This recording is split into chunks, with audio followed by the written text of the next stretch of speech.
What was the last time we had a Monday close? There's something about the Monday close that makes you feel a little bit behind before you're started, but we're going to get it rolling today. We got a whole week of good stuff ahead of us.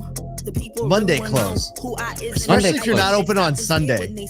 Yo, I'll tell you, it is a strange thing in the world of sales and service when it's a Monday close, because you all this energy goes into that Friday and Saturday, and then there's this waning yet residual energy all at the same time. It's like, oh, we came off that high, but there's still a bunch of things to do. You know, but it's fun day. Let's sell some cars.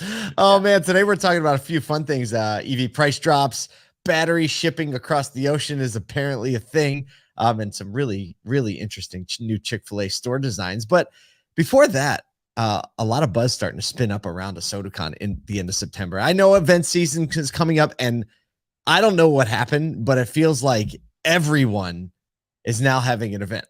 I think I saw 33 new events on the events calendar that aren't in September alone. In September alone. Oh, so you got some old standbys, got a lot of new companies doing 1 and 2 day events, which is awesome when you bring your people and your community together. That's great. Yeah. But ASOTU CON 2023 is like we say, it's legitimately, truthfully, like the South by Southwest of the auto industry. Absolutely. Where the value isn't, I mean, we'll talk about the speakers and all that, but there's so much value in the community that gathers and the willingness of the speakers and participants to actually engage in conversation and not have somewhere to run or 7 other people waiting for their time. This is actually where you're going to hear from practitioners and learn about all the things that you're trying to figure out. You're going to get to talk to other people doing the exact things. Yeah. You know, I was actually talking to Danny Zaslavsky of VinQ on Friday, and we were like, what's the value of a conference? Like, and that's always a question for everybody. Like, I'm going to send my people there. What are they going to get out? And yes, there are going to be people that take notes. They're going to bring their notepad or they're remarkable or that, and they're going to scribble notes the whole entire time, every single session they're in. And there's probably going to be 1, 2, 3 things that get implemented or get discussed in managers' meetings.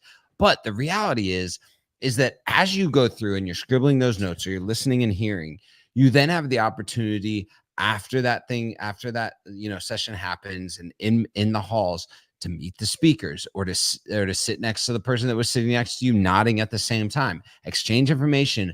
And when you go to implement that, struggle with somebody instead of stand alone. And I think that's the biggest benefit. It's like, oh, now I have a community that I can bounce this off of, that I can figure it out with, that I don't have to do this on an island in my store or at my location. I think that's actually the biggest value. Oh, yeah. Those relationships. Yeah.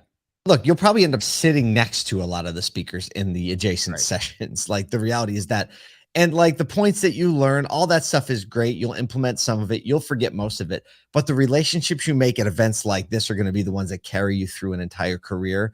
And again, it's like that phone a friend really steps up. We're going to talk about 3 today. We have 3 publicly traded auto groups going to be participating in ASOTU CON 2023. Kimberly Barter, the CMO of Group 1 Auto. Mike Kavanaugh, you know him. You know how sharp he is, the regional VP for Lithia and Driveway. And Melissa Cartagena, head of digital advertising for Auto Nation. So like, this isn't window dressing. These are people that actually have their hands in the dirt every day. They're going to be participating from stage. They're going to be participating in the 2-day event, just being there, meeting people, talking, sharing, learning about new tech. Maybe if you want to be a sponsor, learning about your new tech. So all of that to say, this is just shaping up. We already have about 1,000 rooftops represented just in our first batch of speakers. You can still, Kyle corrected me, tickets are still $100 off even after today if you are from a dealership. So go to ASOTUCon.com and get your tickets now. You really want to be in the main hotel if you can, which means you need to get your tickets as early as possible. BWI, Baltimore Airport, is a Southwest hub. So a lot of places you can get there for like under $100. It's pretty ridiculous. Super easy. Yeah. And if you're an industry partner, you want to sponsor, we still have some spaces left. You want to be around these 1,000 rooftops, just reach out to us, crew@asotu.com, or you can hit Anne-Marie directly at amj@asotu.com. Yo, we really want to hang out with you there, but we have some news to talk about. Let's get into it. All right. So this is a continuing conversation. EV prices continue to plunge, causing a ripple effect across the used car sector and putting a dent in dealer profits. And analysis shows that a year-over-year drop in EV prices is actually 8 times higher than all other cars. So economic big time. You can hit that again. Low gas prices, general lack of interest, some of the things dampening consumer interest in EVs. So iSeeCars did an analysis of 1.8 million used cars that are between 1 and 5 years old, and non-EVs dropped 3.6% year over year, but EVs dropped almost 30% compared to the previous year. Yeah. Oh, that's worth it. Hit all the buttons right now. iSeeCars executive analyst Karl Brauer said market share is very slow in states that already have a lot of EV market share, basically market share growth. So saying like states like Washington, California, Oregon, 3 of the highest states with as far as EV adoption, and those also are the slowest growth states. So it seems like once you get to the 7 to 10% adoption rate, it gets very, very hard to push through that. The curve just cuts off. Yeah. So that we were talking about this a lot last week, that early adopter curve is running out in a lot of those states. And man, if I've seen so many conversations over just the last week between used car managers and general managers online and in person, and just conversations of like, what are we going to do with these used cars? How are we going to appropriate used car values and understand what the market's doing and know if we're buying something too high or too low? And when you look at EV, like no other vehicle sector, prices falling 8 times. So 30% prices falling. Like that is abnormal for any time. I think the only time that we maybe saw that is like the first 2 months of COVID. Seeing prices for drop real. That month, no doubt. It's a tough market to come up with. It is, and it'll be interesting to see how it pans out, or if it levels off, or how it levels off, and how the savviest dealers are, really handling appraisal values and, turns on EVs, like almost treating that as a separate bucket than the rest of ICE vehicles. Mainly, speaking of EVs, segue time. Just complexity on complexity. A burning car carrier off the Dutch coast is now being relocated away from shipping routes as part of a salvage operation. So the ship, you may have heard about it, was carrying about 3,800 vehicles, including 500 EVs. Originally, they reported there was only 25 EVs on board, because when a car carrier catches on fire, that's the first question. The first answer was I think 25, actually it was 500. And now Mini, BMW, and Mercedes-Benz have all confirmed they have hundreds of new vehicles among those on the ship. And this kind of is a continuation of maritime shippers struggling to manage the fire risk associated with shipping EVs. The batteries can cause fires, as we know from when they're not on boats, are really hard and complicated to put out. Really, the way they put out an EV fire is isolate it first. Lots of water directly under the vehicle where the battery compartment is.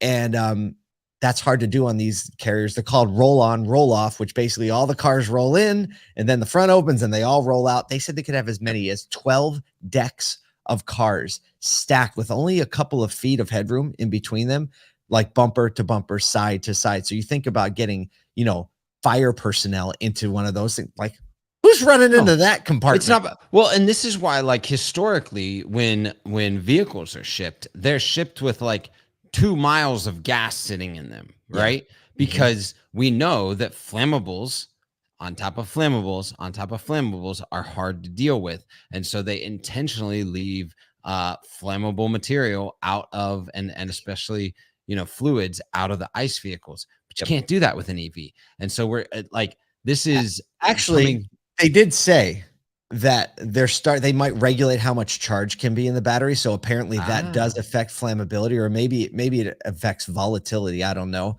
But the batteries are still highly flammable, whether they're charged. Highly flammable. Yeah, it's wild. I mean, I was actually, as I'm reading this article this morning, I'm thinking gosh, it's 2-3 years ago, I never heard about fires on these things. And it was, so last year, was a record number of fires in 2022 of 209 fires on these ships. And I mean, I don't know what the record is stacking up to this year so far, but I would have to guess that it's going to be higher. And this is just we keep wondering, inventory is going to come back. Inventory is going to come back. And when we're looking at trying to press into EV inventory, we're going to see this. Maybe it doesn't come back as quick as we want it to.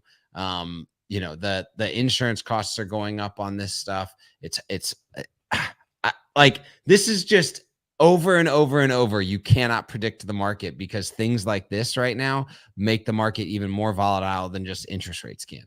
You know, with all the investment into American manufacturing should equate to less vehicles having to be on the water and moving across. So maybe that's part of the solution. But I don't think anyone, I think everybody's fine from that ship fire, which is great, because like I can't even imagine like a fire at sea. Just seems like one of the most like desperate situations I can think of. You won't find me on one of those boats anytime soon.